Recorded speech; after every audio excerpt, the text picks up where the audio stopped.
কিনকিনিয়া বৰষুণৰ মাজে মাজে গুৱাহাটীৰ পৰা আহি ঘৰ পোৱাৰ আগে গধূলিয়ে হ'ল। ঘৰ পোৱাৰ আগতেই কিবা এটা খাই লওঁ বুলি টিয়কৰ ওচৰতেই নতুনকৈ খোলা এখন ধুনীয়া ৰেষ্টুৰেণ্টত সোমালোঁ।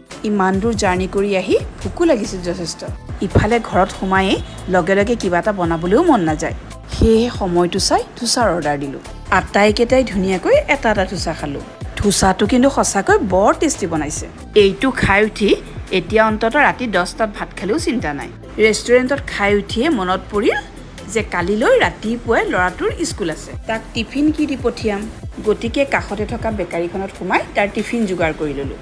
তাৰপিছত সেই মাৰ্কেট কমপ্লেক্সটোৰ বাৰাণ্ডাখনত অলপ সময় ইফাল সিফাল কৰি কেইখনমান ফটো উঠিলোঁ। নতুনকৈ বনোৱা এই হোটেল কমপ্লেক্সটো বৰ ধুনীয়াকৈ সজাই পৰাই ৰাখিছে।